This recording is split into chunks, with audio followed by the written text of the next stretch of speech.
सभी प्रभु प्रेमियों को प्यार भरा जय श्री सीताराम। सभी प्यारे संत समाज को प्यार भरा राधे राधे। आप सभी का आज के सत्संग में, आज की हरि कथा में प्यार भरा स्वागत है। आप सब, हम सभी लोग जब जब हरि कथा, हरि चर्चा, प्रभु का गुणगान जहां कहीं भी होता है, यदि हम आप सब सम्मिलित होते हैं उस कथा में, तो हम सब बड़े सौभाग्यशाली हैं। हम सब के अंदर, आप सब के अंदर प्रभु की नोदा भक्ति का गुण है। चौथी भगति मम गुनिगन करई कपटित जिगान। चौथी भगवान की नोदा भक्ति यही है कि प्रभु का गुणगान कपट छोड़ करके गान करे, सुने। तो आइए आज की प्रभु का कथा श्रवण करते हैं। पक्षीराज गरुड़ जी से काकभूषण जी महाराज क्या कह रहे हैं। हे पक्षीराज, उस कलयुग में मैं बहुत वर्षों तक अयोध्या में रहा।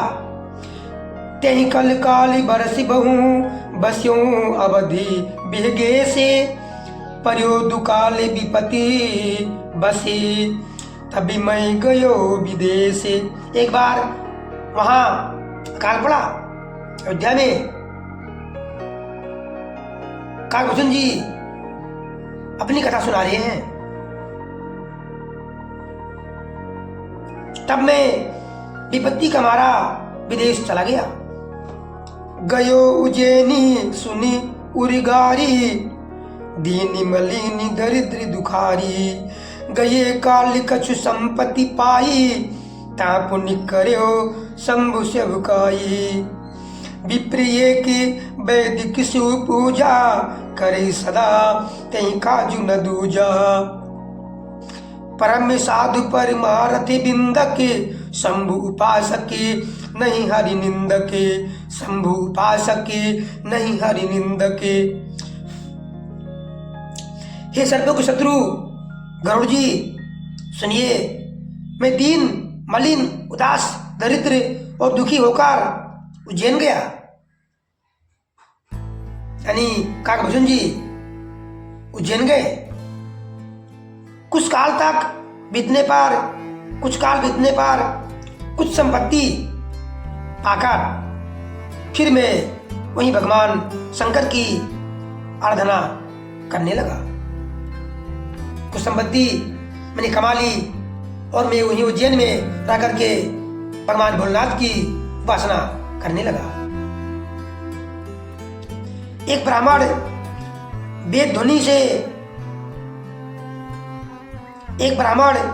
विधि से सदा शिव जी की पूजा करते। उन्हें दूसरा कोई काम ना था। वही परम साधु और परमार्थ के ज्ञाता थे। वे शंभु के उपासक थे, पर श्री हरि की निंदा करने वाले ना थे। तेहि सेवो मैं कपटी समेता दुज दयाल यति नीति निकेता। बाहि जिनम्रे देखी मोहि साई विप्र पढ़ावे पुत्र की नाई। शंभु मंत्री मोहि द्विजुवर दीना शुभ उपदेश विधि कीना। जपो मंत्री शिव मंदिर जाई हृदय दम्भे अहिमिति अधिकाई।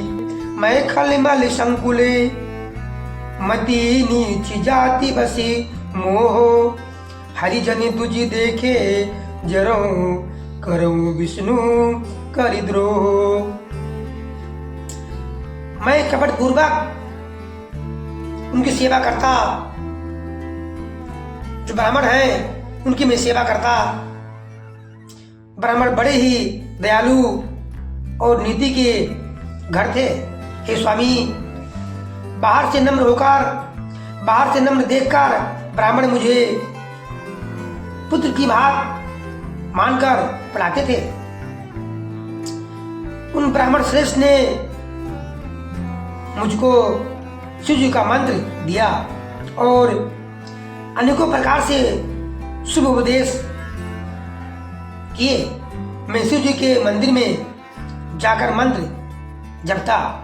मेरे हृदय में दंभ और अहंकार बढ़ गया। मैं दुष्ट, नीच जाति और पापमयी मलिन बुद्धि वाला मोहवश श्री हरि के भक्तों और द्विजों को देखते ही जल उठता और विष्णु भगवान से द्रोह करता था। ये अपनी कथा